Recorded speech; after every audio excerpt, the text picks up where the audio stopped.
Shalom, Erev Tov. Good evening, everyone.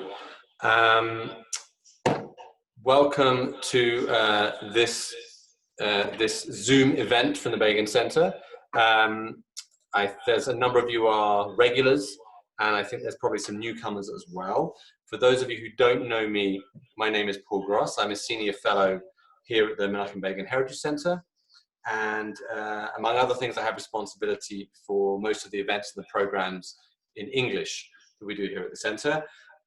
Since we were able to return to work here in Israel at the end of May, in lieu of events physically taking place here at the center, we've been doing things here on Zoom, and every Wednesday Wednesday evening has been reserved for English events. So I know that a number of people in this meeting have participated in a number of those. Last week we completed our 9-part series looking at Israel's prime ministers. This evening we're changing tack considerably, returning to I think it's fair to say more spiritual matters. We're now in the period of 9 days culminating in Tisha B'Av next week. I'm sitting here in Jerusalem, in the city that we're going to be reading about actually this time next week. And just before I introduce our speaker, I want to just say a little bit about how it's going to work.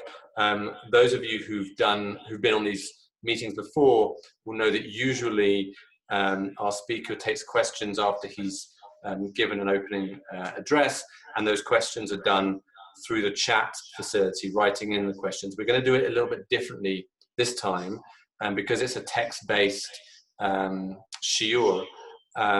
Our speaker wants it to be a bit more interactive. So what I'm going to do is, once I've finished this short introduction, I'm going to allow everyone to unmute themselves if they wish. I don't suggest everyone unmute themselves, because then we'll just hear a lot of background noise. But you can unmute yourself if and when you want to ask a question or take part in the discussion that's going to be led by our speaker, who I'm now going to introduce. So, our guest. It's my great pleasure to introduce Rabbi Gideon Sylvester. He's the British United Synagogue's rabbi in Israel. He's worked as an advisor at the Office of the Prime Minister in Israel.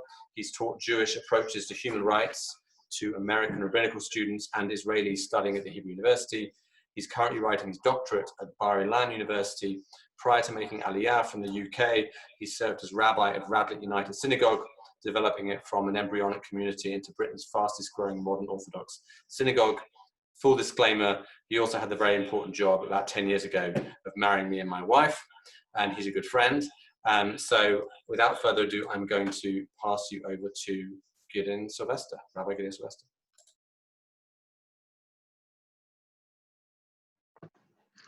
Hello, everybody. Good evening. And thank you very, very much to Paul for inviting me to give this talk. Paul is a wonderful friend and someone with whom one can always have a really thoughtful, sensitive debate. We've debated much over the years, and it's wonderful to see the programs that he's running, and very exciting that this is the first Torah program in English for the Begin Center. And I very much hope it will be the first of many. For me, it's an enormous pleasure and privilege to be speaking at the Begin Center. Menachem Begin was a formative influence on me from afar. As a child, I remember being taken to St. John's Wood Synagogue to watch him with the chief rabbi lighting the Hanukkah candles. And his book, The Revolt, is probably, leaving aside religious texts, the book that has most influenced my life. I read it as a teenager, and having grown up in an area which was full of Jews, but with a certain embarrassment about being Jewish and a certain underlying anti-Semitism around me. Menachem Begin was the person who taught me the lesson that Jews can stand proud, that we have nothing to be ashamed of, and that we should be proud of who we are. And that was really the message that I took from his book, The Revolt. And I think in many ways that was part of my passage to becoming a rabbi, becoming a passionate Zionist, and making my home here in Jerusalem. There's one more thing about Menachem Begin which is a story that I grew up with, and which is really the introduction to this evening's talk. My parents were close friends with Dr. Len Selby, who was the doctor to the Israeli embassy in London. And Dr. Selby told them that when Menachem Begin came to London on one of his visits, he had a problem with his foot and he was in tremendous pain. And so the embassy summoned the doctor. They called Dr. Selby. Dr. Selby examined Menachem Begin, looked at his foot and said to him, Prime Minister Begin, I think you need to wear a different pair of shoes. These shoes aren't appropriate for you. You must wear different shoes. To which Menachem Begin responded, I only own one pair of shoes. I don't think that story is recorded anywhere. It's a story that was passed down through my family. They heard it directly from Dr. Selby. And I think it really illustrates the magnificent integrity of Menachem Begin. And it seems to me that whether you agree with his politics or not, he is universally recognized as having been a man of the most incredible integrity. And that's something that's sometimes lacking from modern politics. In Britain, where I grew up, we know that there was a certain greed in politics at times. And some people remember in 2009, there was the expenses scandal where members of parliament were charging the public purse for cleaning their moats of their castles or purchasing a duck house for an island on their pond. And in Israel too, I think we probably had some scandals as well. And I will leave it to you to make your own judgments about them. But the question that I really want to look at is leaving aside criminal activity. Clearly, criminal activity should be prosecuted. But what about people who want to live luxurious lives off the public purse? This week, as we approach Tisha B'Av, it's the time when we're supposed to really rid ourselves of any unnecessary hatred of people. We're supposed to practice unconditional love. And my question is, to what extent can we unconditionally love people who seem to be abusing the system and abusing the public finances? That's our question for today. In fact, when researching this, the conclusions were quite different to what I expected. But I think part of being an honest scholar of Torah, or studier of Torah, is you have to let the sources take you wherever they go. So we're going to see a number of approaches. The kind of framework in which the rabbis approach the question is through charity. They're going to ask, how much is a person entitled to take from the charitable pot, and are they allowed to live a luxurious life from the charitable pot? So the rabbis had a long discussion about how poor you had to be in order to claim charitable money. Today, those finances are probably a little bit different. So we're not going to delve into that, and anyone urgently wants to ask the question, which they're welcome to do. Instead, what we're going to do is we're going to turn to the first source, and I'm going to pray that I can share the screen with you. We're going to look at a lot of stories. The first piece is going to be a Mishnah, and after that, we're going to be in the world of rabbinic stories. And I hope you'll enjoy them. But let's start with some psukim from the Torah, which talk about the mitzvah of charity. I think as we go on, we'll probably shift to English for reading some of the sources, but we'll start off with the Hebrew for the first one, because the Hebrew is going to be critical. There's going to be a few words which are critical to our understanding. So let's start with the psukim in Devarim. I hope everybody can see them. And it says, when there are poor people in your land, among your brethren, in the land that God gives you, you mustn't close up your heart, and don't close your fist to them,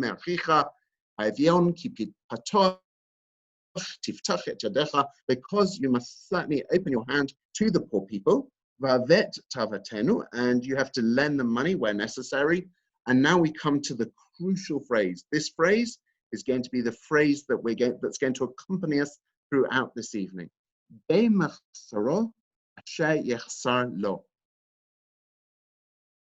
You have to give him sufficient for his needs of whatever he lacks. So there's a kind of dual language. He has to have sufficient for his needs in that which he lacks. The first part is some orphans who are getting married, and they say, well, what is it that we need to provide for orphans who don't have financial resources? What is it that we have to give them in order for them to be able to manage?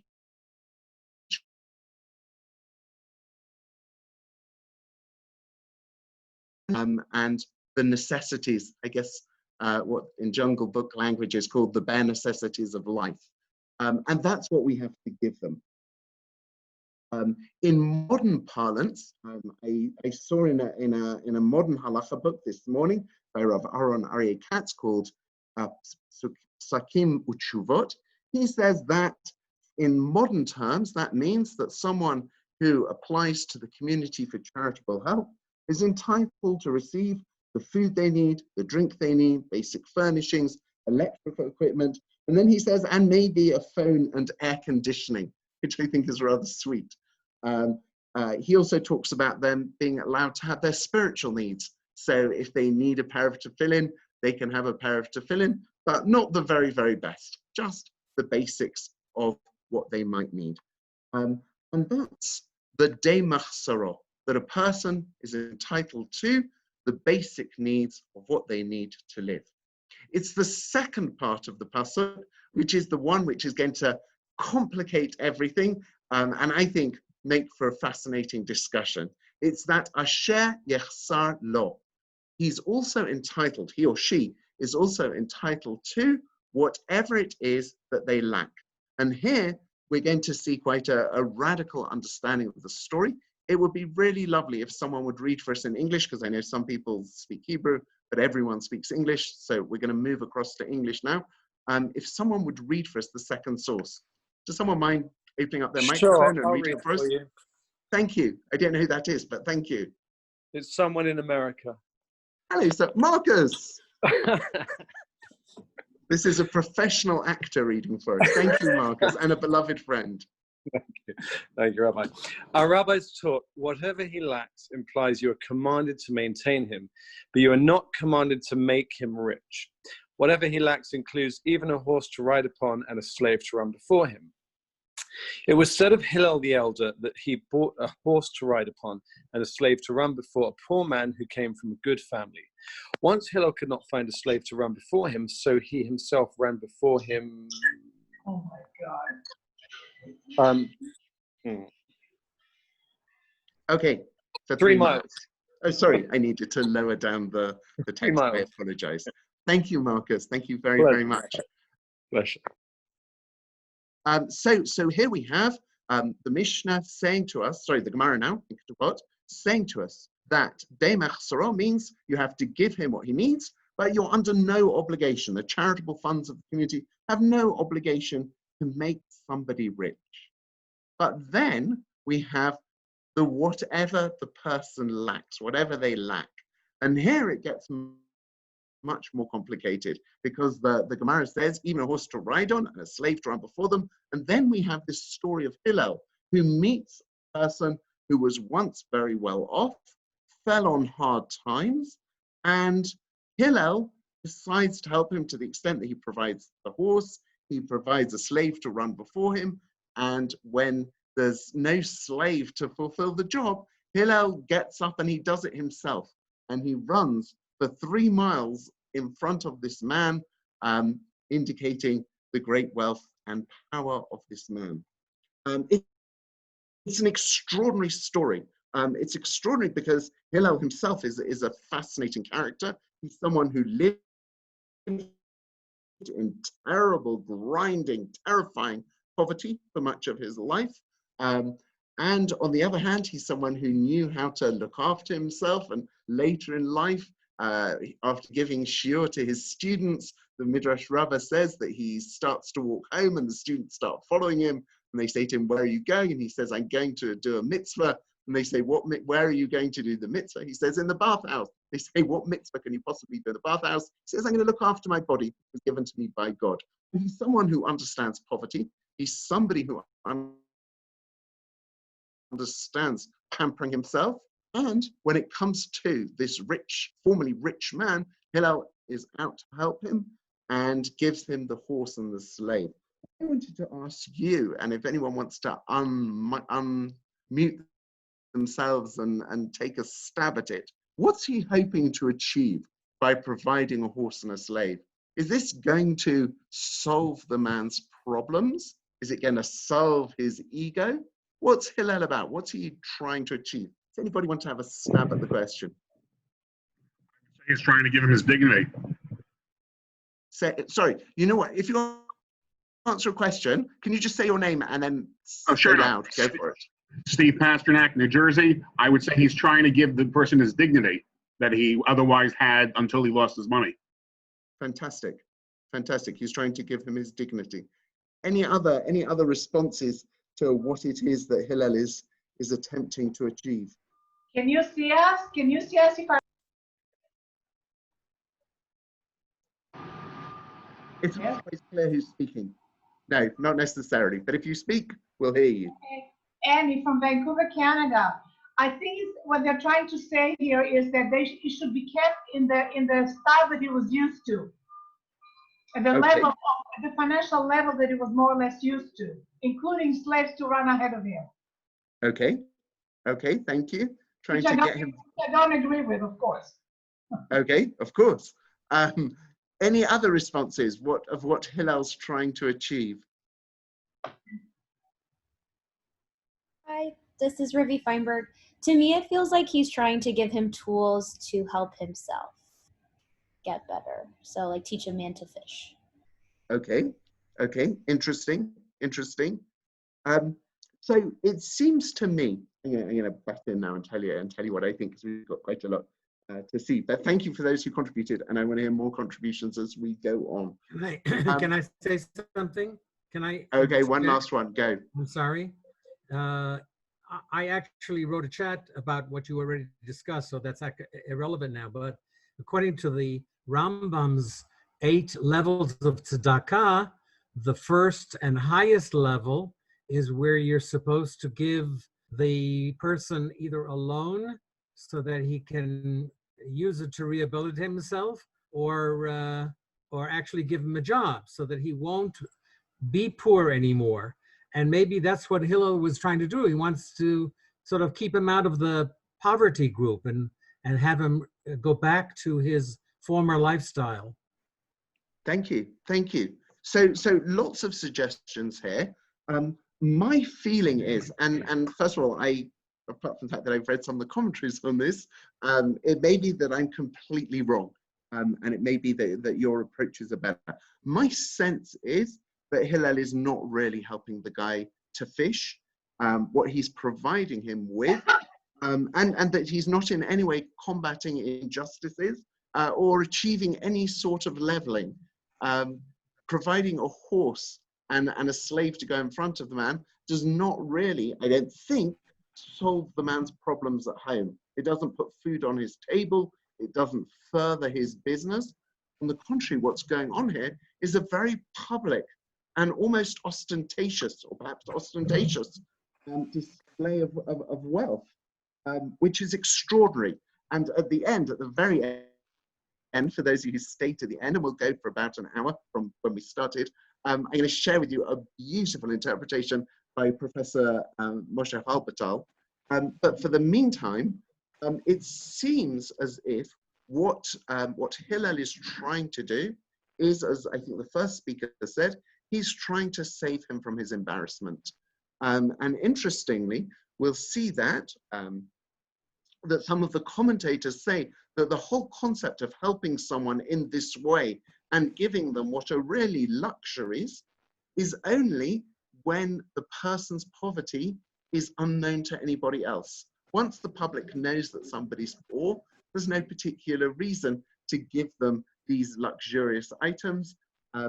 But if it's secret and no one knows, then it might be not protecting their reputation. And that's why the Meiri in his commentary says that this was for a one-off journey. The man had one journey to make, and for that journey, so he wouldn't be embarrassed, he was provided with a horse to make the journey, and the slave to restore his, or to maintain his reputation. It may be that there's something deeper and more beautiful going on as well. Rav Shlomo Wolbe says that the whole concept of, remember we said we have to give him de machsoro, whatever he lacks, and we also have to give him whatever it is that he feels that he needs. De machsoro, and then asher yachsar lo, whatever it is that is lacking for him, and that for him is taken by the rabbis to be very, very, very literal and very personal. So what it's saying is everybody is entitled to the bare necessities of life, but also, says Rabbi Wolbe, you have to listen very carefully to a person to hear what is it that troubles them, what's in their heart, what's in their soul, what's really, really, really difficult for that person. And if there are things which are very, very, very difficult for that person to bear, then that's when you step in and help them.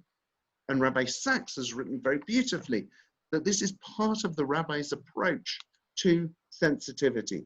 In this case, it's about sensitivity to the rich, and we're going to see more stories of sensitivity to the rich. But there were also cases where the rabbis were very sensitive to the feelings of the poor. One of my favorite Gemaras is a Gemara in Moed Katan Daf Kaf Zayin, page 27, where the rabbis discuss funeral procedures. And they talk about how at one time in the times of the Talmud, the rabbis noted that rich people were having beautiful funerals and wonderful shiva houses.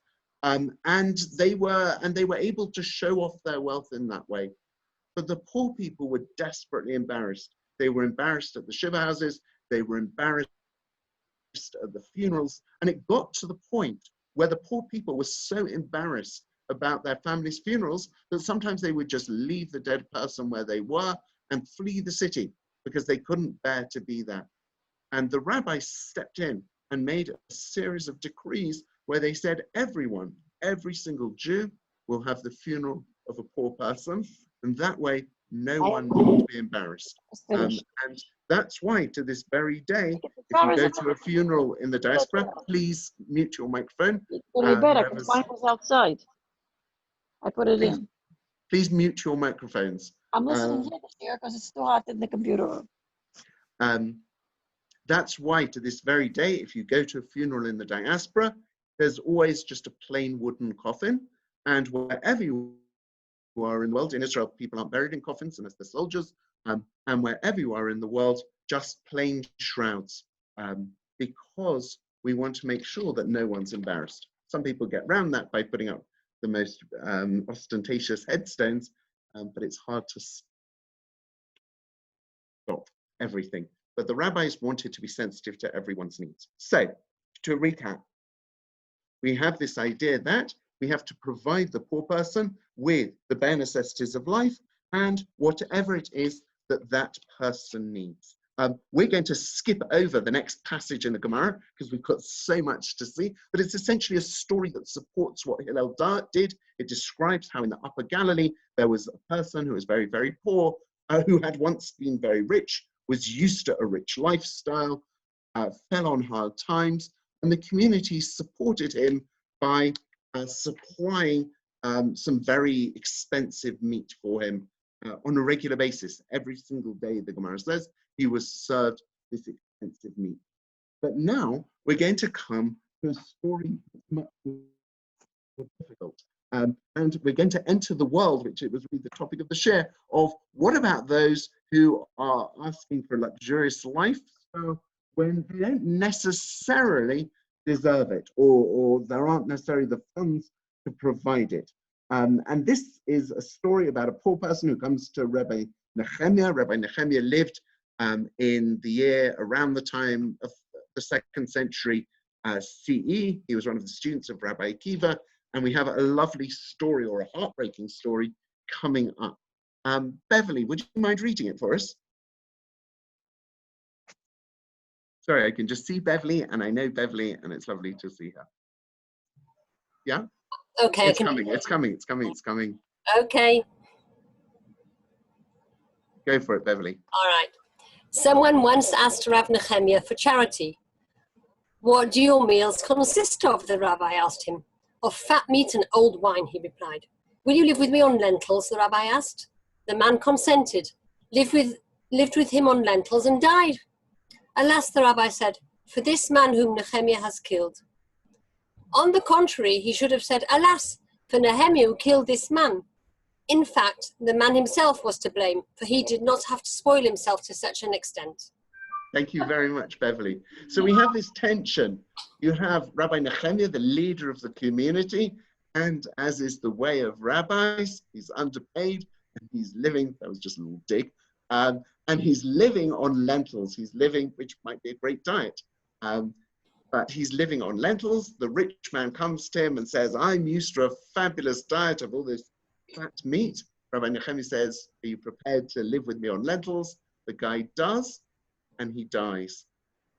And the question that the Gemara is wrestling with is it that Rabbi Nehemiah was stingy with him and should have recognized this man's need for a rich diet?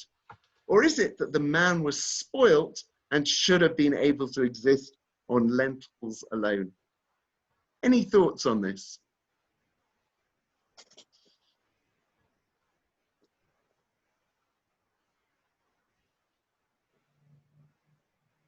Anyone want to venture an opinion?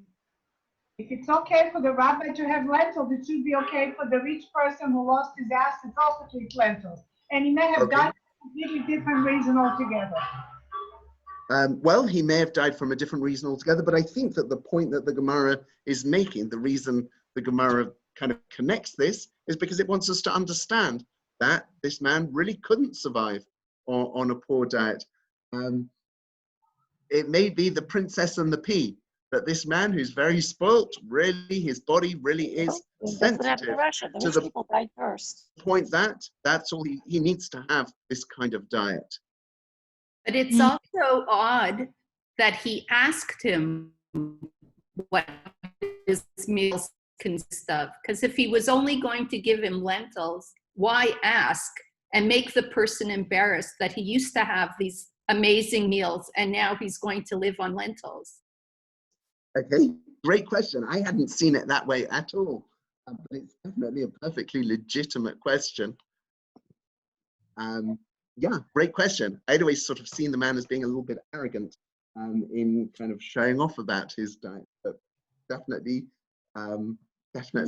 another approach. Anybody else want to comment on this one?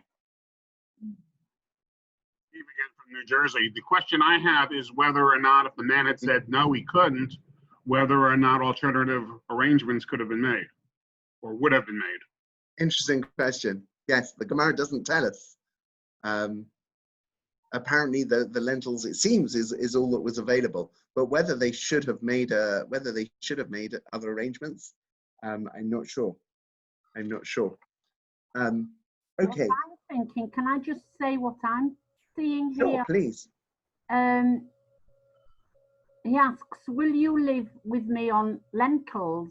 And the man agreed, but he didn't live with him on lentils because he died. Why? Because he had previous diet of fat meat and wine, and he had lots of cholesterol. Still sustenance, and I don't see what difference it makes. It was still sustenance. You can live on water. So apparently the point of the Gemara is that there are, and that's kind of the theme of this entire story, is that there are people who have some sort of psychological expectations, and that going without certain things for them is absolutely damaging, to the point here where it's damaging to the point of death. And that's what the Gemara is wrestling with, because remember, again, we have these parallel tracks. You have to give them the bare necessities of life, but you also have to give them whatever it is that they lack in life. But doesn't it say somewhere else that you can give tzedakah, but you should not impoverish yourself to the point of giving so much tzedakah that you become poor yourself? So here is the case: the rabbi only has lentils, but the guy wants, fatty meat and aged wine.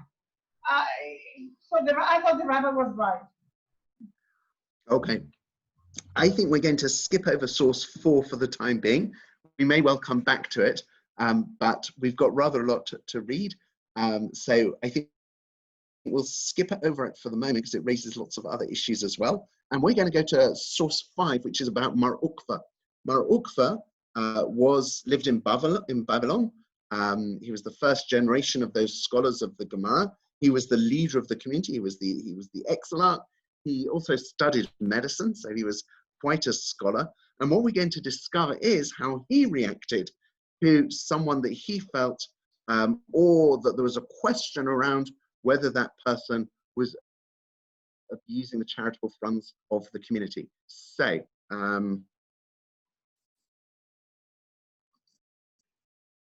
here we go.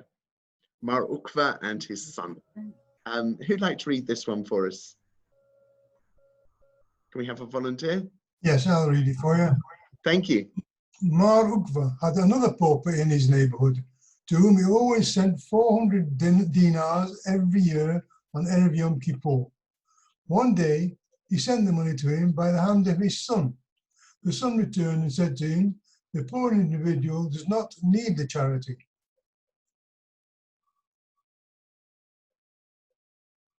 Keep going. Sorry, am I? That's what I say. I'm going down. Mar Ukva said, "What did you see that prompted? One sec. What did you see that prompted you to say this?" He said to him, "I saw them spilling old wine on the ground for him." Mar Ukva said, "If he is pampered this much and requires even this luxury, then he needs even more money." He doubled the funds and sent them to him. So we have this very thank you for reading that so beautifully. We have this very strange story. Mar Ukva sends his son with money to the man who claims to be in need. The son sees the man pouring fancy wine on the floor, pouring liquid on the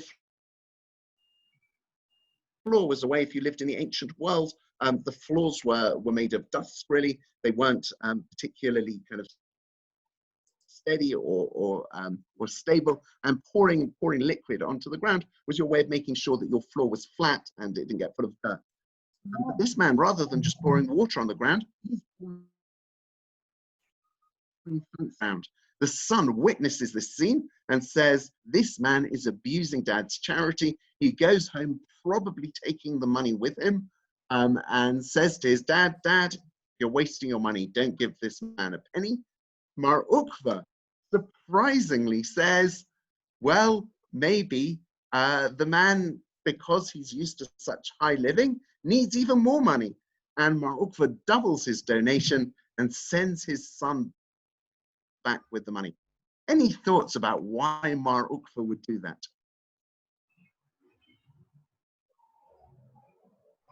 It seems like a very strange response to his son's discovery.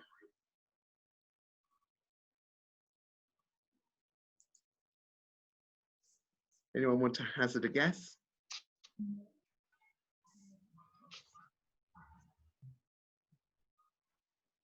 Okay, so if no one wants to, then I'll tell you what I think. First of all, just to point out, it's interesting that he sends the donation. He seems to send him an annual donation every Erev Yom Kippur. Maybe he's sending it Erev Yom Kippur because he wants to get in another mitzvah before Yom Kippur, because the Day of Judgment's approaching. Maybe it's because he feels that the man will need a good meal to take his fast on. And what's strange, of course, is that the man doubles his donation. Professor Moshe Halbertal has a fantastic essay on all of these Gemarot in a book edited by my friend, Rabbi Dr. Michael Harris. and colleagues of his at the London School of Jewish Studies. And in that book called Radical Responsibility, Professor Moshe Halbertal has a fascinating essay on these Gemarot, in which he suggests that maybe this isn't about the charity to the man, but rather it's about education. Mar Ukva sends his son to give charity to the man. The son returns with a rather stingy approach and says, "Dad, let's hold on to the family fortune. Don't give your money away to people like this." And Mar Ukva, wishing to teach his son a lesson, says, "You know what, son? I'm going to make you go back to that man, and not only are you going to give him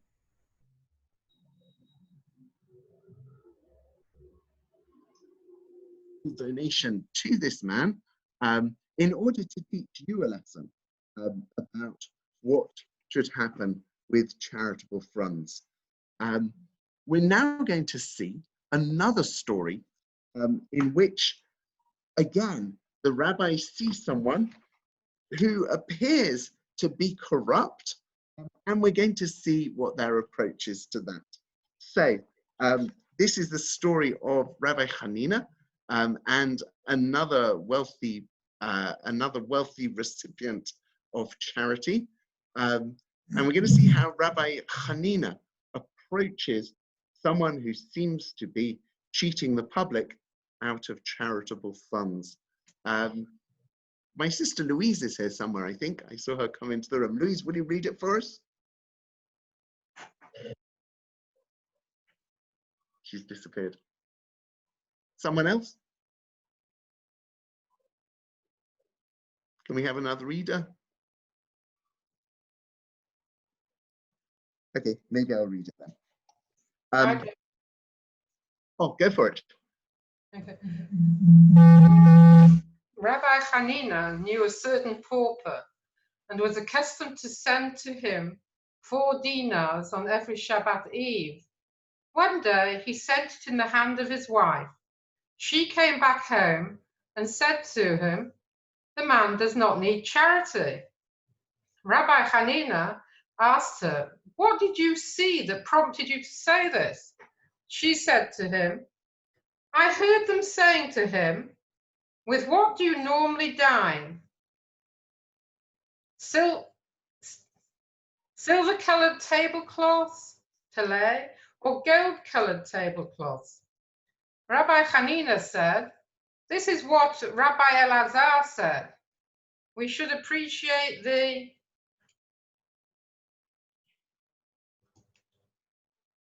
Next bit.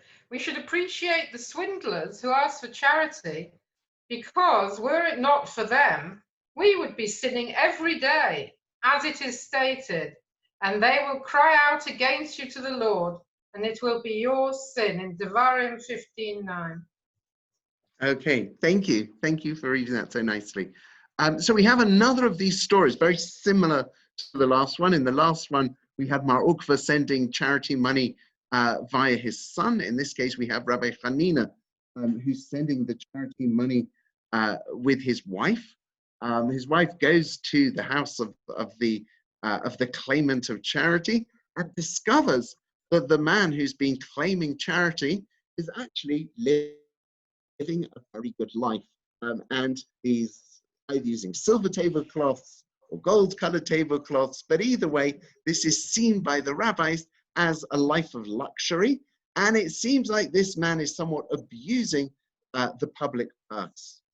But Rabbi Hanina's approach, in this case, he doesn't double his donation as Mar Ukva does, but he also has an extraordinary approach to the situation. What does Rabbi Hanina say? What's Rabbi Hanina's approach when he discovers that he's being cheated? I don't understand.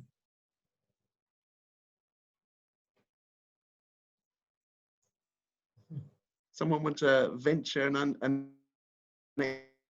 explanation?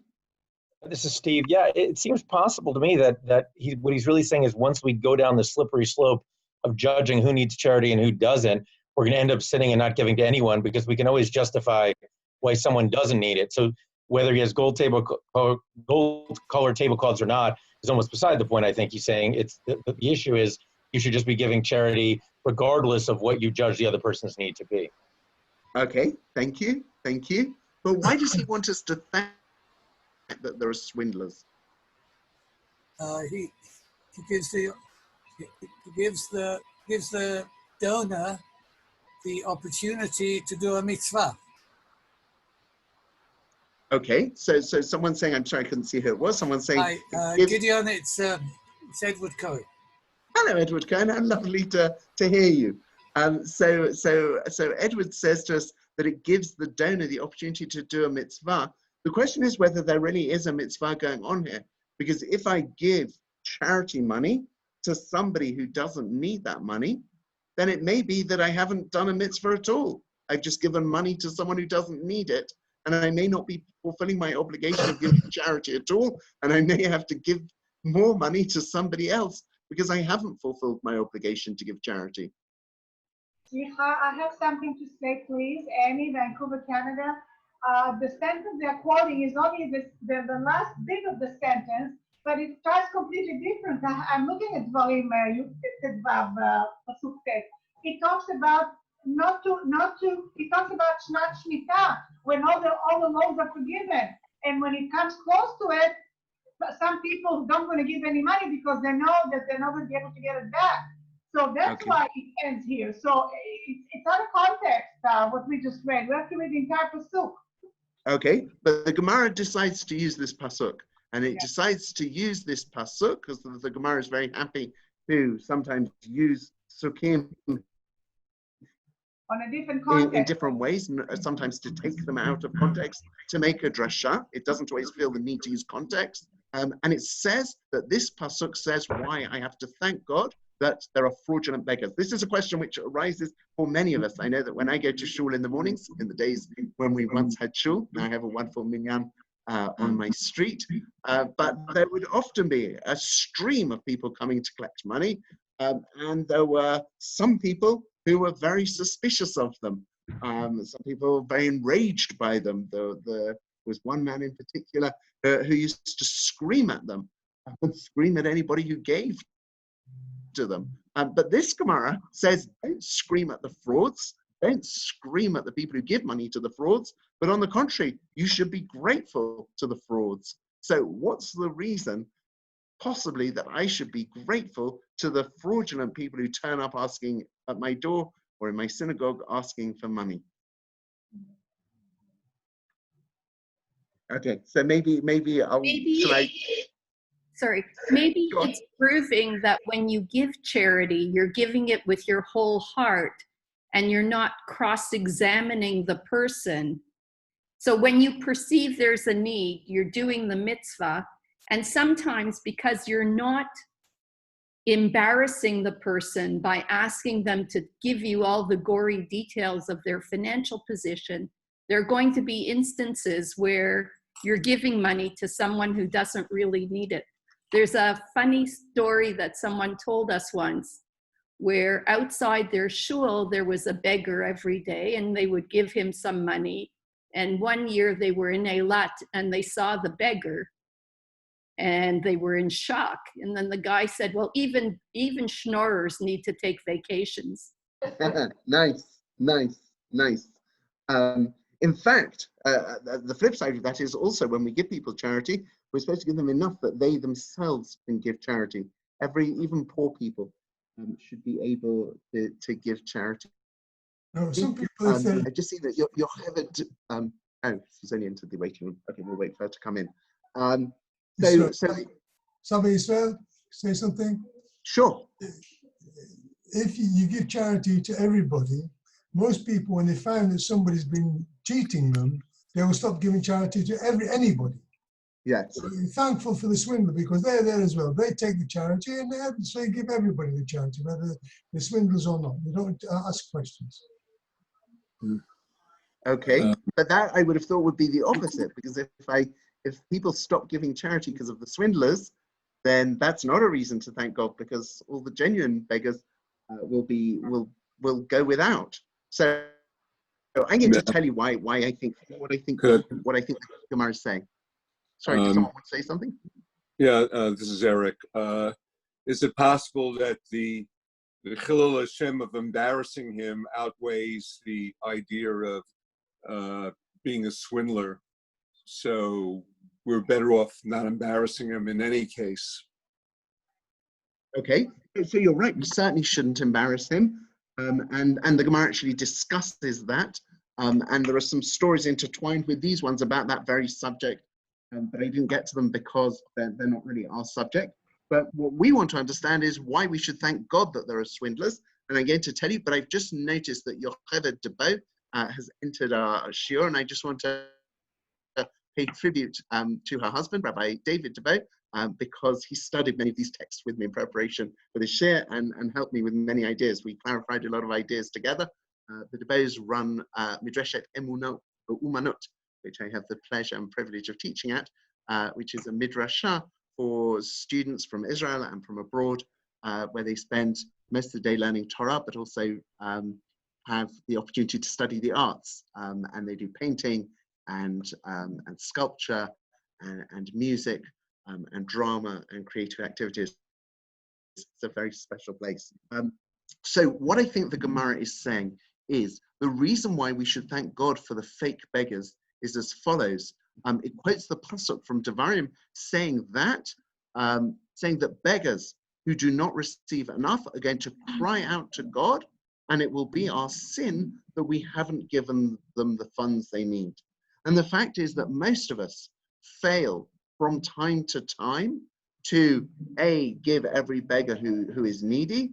And when we give money to poor people, we don't always give them enough to be able to live at any reasonable standard of living.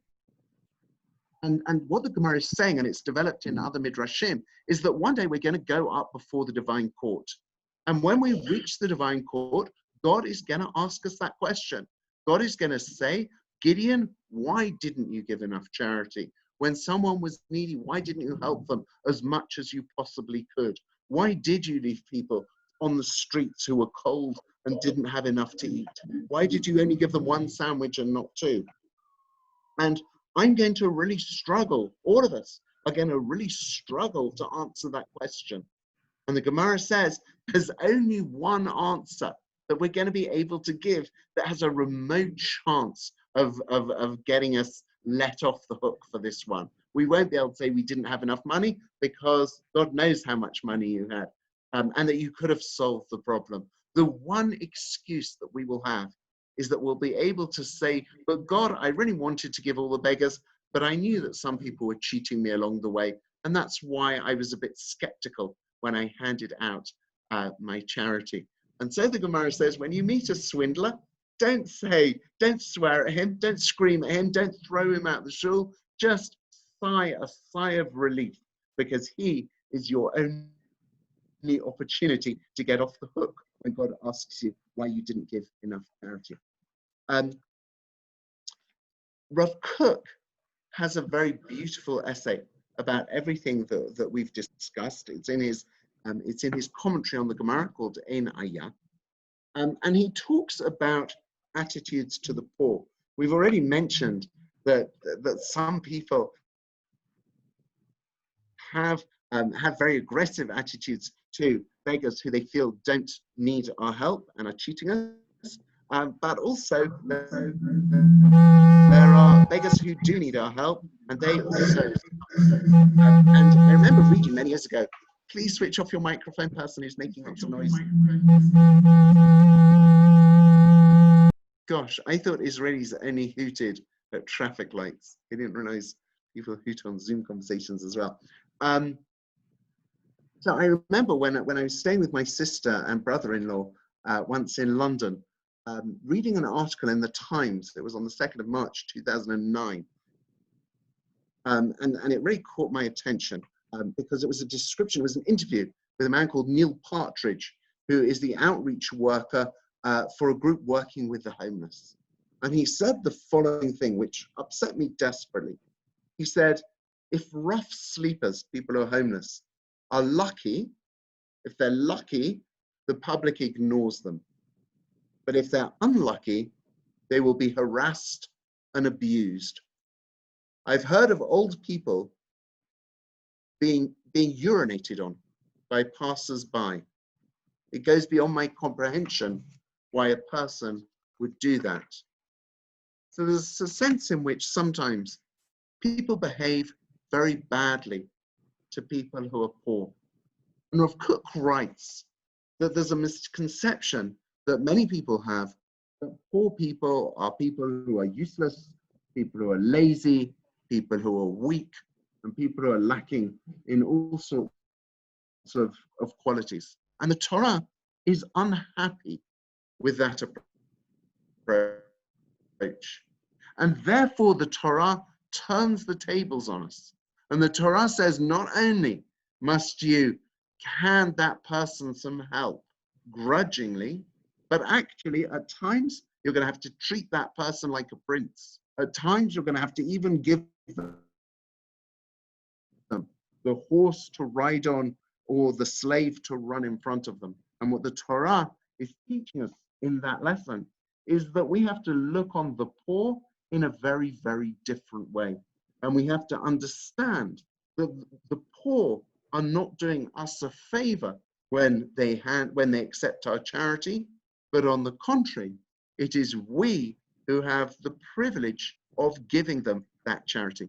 I remember my teacher, Rabbi Ebner, in my very first year in yeshiva, my teacher, Rabbi Ebner, saying to us that in a world that really reflected the values of the Torah, the rich people who are comfortable would be running after the beggars rather than the beggars running after the comfortable people, because the people who are comfortable would understand that the mitzvah is for them to give, not for the beggar to receive. And so Rav Kook says that all of this picture that we've painted of having to support people, even to a point of sometimes indulging them where they have psychological needs, which means that they need more than we might have expected to give them, all of that is a training for us. I want to end my presentation, and then if anyone has a question, I'll be happy to take it. But I want to end with Professor Moshe Halbertal's subversive interpretation of the story of Hillel and the horse. What we've learned so far, which is the classic understanding of the Gemara, and certainly remains intact, and Professor Halbertal respects that, is the understanding that we have to have understanding even of rich people who are somewhat perhaps selfish, somewhat spoilt, or really do have a deep psychological need for some sort of a luxury.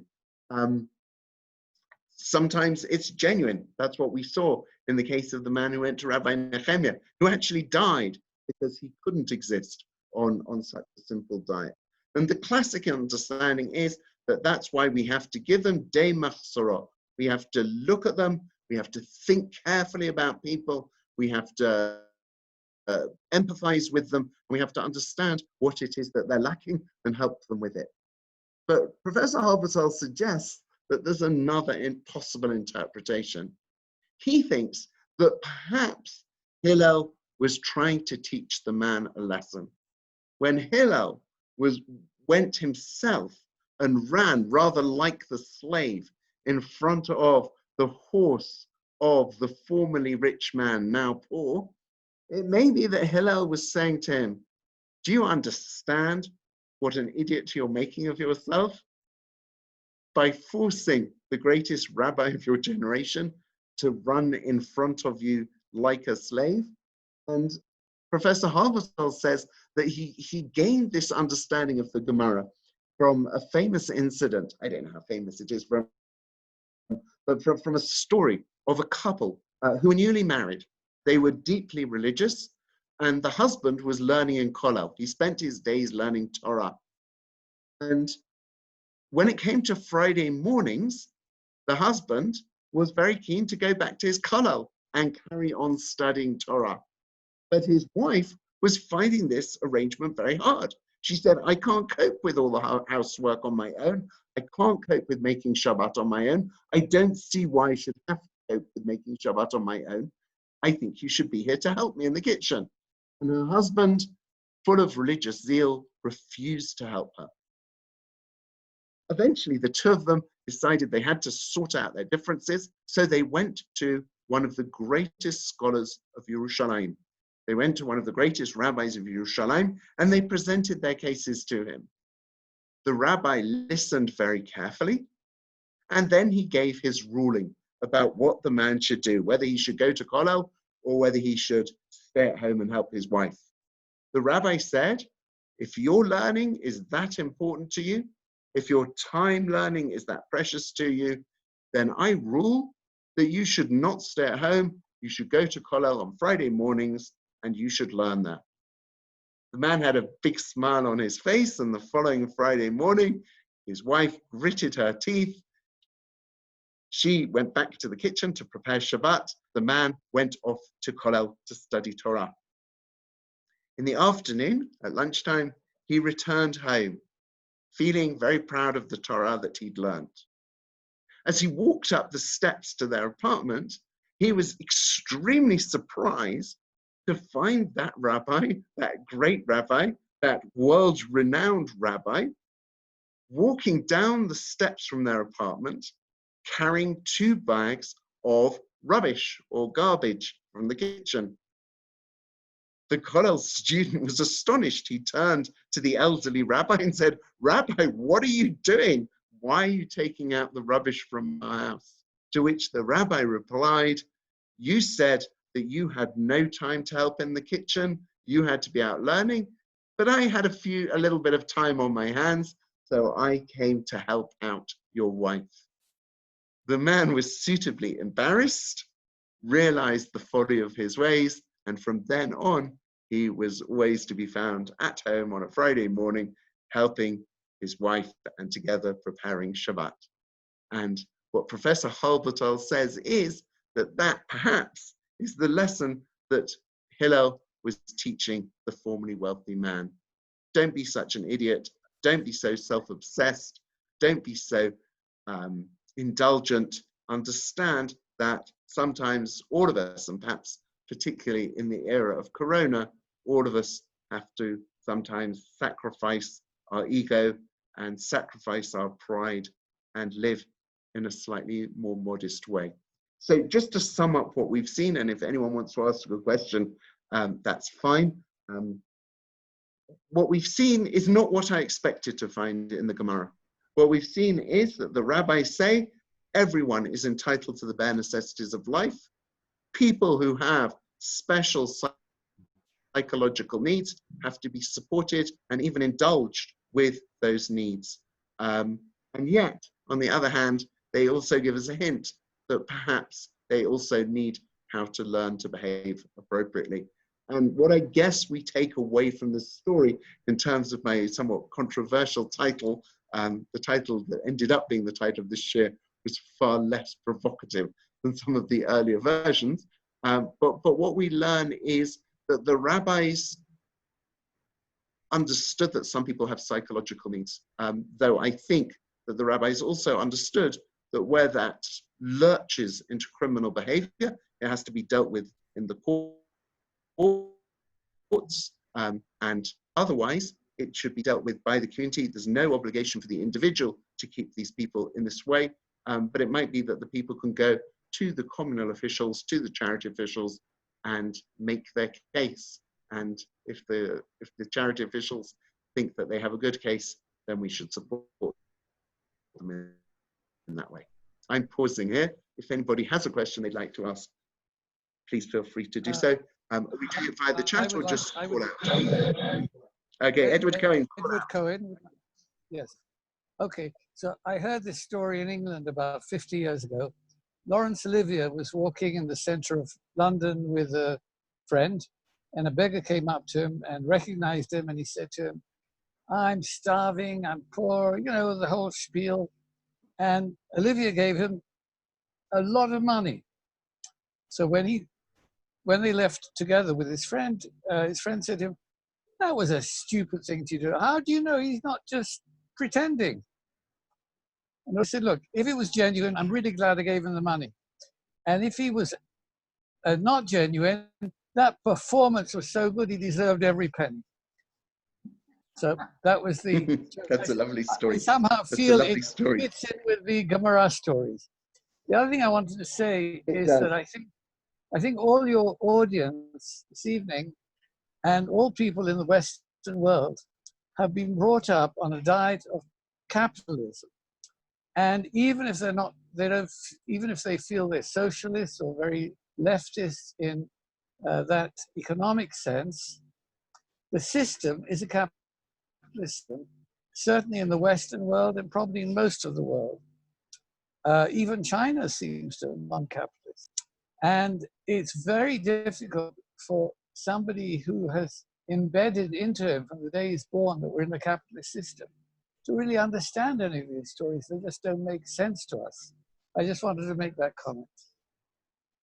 Well Thank said. you. Well said. Thank you. Rabbi, I put something on the chat. Okay. I haven't got to seeing the chat yet. I was too focused. Maybe we'll ask Paul to read it for us. Yeah, thank you, Uri. Uri asked the question, aren't we taught to help a destitute person to the level that he was used to? I.e., a rich man may be entitled to luxuries. That was answered already. Okay, I think we've answered the question. I hope so, because otherwise we'll have to start all over again. But I asked something else. Oh, Uri asked a different question. Sorry. My mistake. I read Uri's first question. Uri asked the second question. In the story you told about the rabbi helping the wife instead of her husband, how does he justify the fact that he was in a home with someone else's wife while her husband was away? Oh my God. So first of all, I don't really know, and probably better not to go there. But I assume the answer is that, well, maybe he left the door open, which would have been fine. Maybe he came, as we see, he came at the time when the man was returning from Kollel. So as long as someone's expected to walk in the door at any moment, there wouldn't be a problem of yichud. That's another lecture. And that's another lecture. Thank you, Yishkach. Okay, I think it's probably time to pause. But thank you everybody for joining us. It was a pleasure to have you with us, and I hope you enjoyed the shiur. Okay, thank you. Before everyone leaves, I just want to firstly thank Gideon very much, and I think he deserves a round of applause. You can mute or unmute yourselves so that he can hear you. Otherwise, he's just hearing me. Okay, thank you very much, Gideon. That was wonderful, and food for thought as we enter this sort of one of the more contemplative times of the Jewish calendar. It's a shame he was lost to it. I want to, as I think we have a number of people on this at this meeting who are not regulars in these sessions. If anyone is interested in attending more of the English output of the Begin Center, which, as I said, we do every Wednesday at this time, 8:30 Israel time, you can email me, paulg@begincenter.org.il. I've just written it on the chat, so you can see it. Center is spelt the American way for the Brits in the audience, so it's paulg@begincenter.org.il. You can also go on our website and see what we've got coming up. I will tell you that next week we actually don't have a lecture. It's the first break we're taking since we started this, because it is Erev Tisha B'Av. And then we're starting the following week in August with a series of 4 lectures throughout the month of August on the contemporary Middle East. And I'll be publicizing that and sending out information to those on my mailing list. As I said, by all means, email me if you want to be on that mailing list. Okay. Finally, can I just put me back on? Yeah, you can. Do you want to unmute your screen? Sorry, I'm not sure. I meant to say at the beginning, a thank you to Robert Black, who was with us this evening, and to Kilat Eretz Chemda for publicizing the shiur, and to those of you who came from Kilat Eretz Chemda and various friends and family from all over the world who joined us this evening. Okay. Thank you very much, everyone, and I wish you all a good evening. For those in the US, a good afternoon, and see you all again soon. And for those fasting, Tzom Kal next week. Bye. Thank you very much. Bye-bye.